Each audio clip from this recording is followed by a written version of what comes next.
ما تيجوا اقول لكم حكايتي مع الكروشيه. بدأت الحكاية من وانا في الجامعة لما شفت شنطة عجبتني على النت وقررت اني اعملها بنفسي. وفعليا انا ما كنتش اعرف اي حاجة عن الكروشيه غير اني كان عندي واحدة صاحبتي بتشتغل كروشيه جنبي في المدرج واحنا في المحاضرة، وكنت بتفرج عليها وببقى منسجمة جدا ومستمتعة كده، وحسيت من الفرجة ان حياكة الكروشيه بتريح الاعصاب قوي. وطبعا بقى انتوا فاهمين الباقي.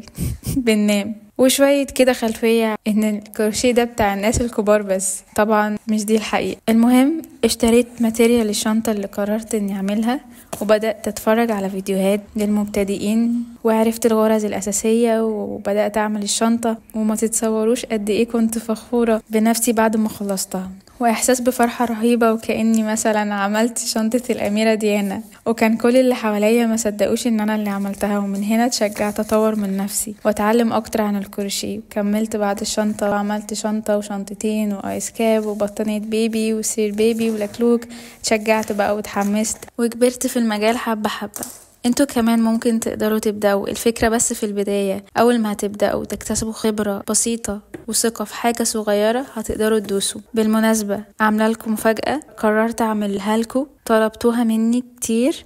هي ورشة كروشيه اونلاين، هقول لكم ازاي تعملوا مشروع مربح من غير ريسك.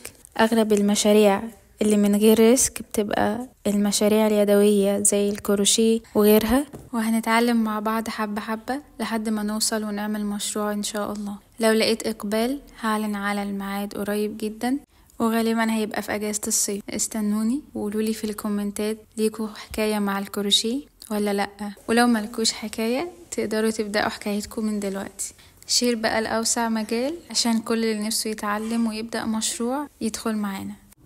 عايزاكم بقى تنسجموا مع أعمالي كده وقولولي ايه أكتر حاجة عجباكم.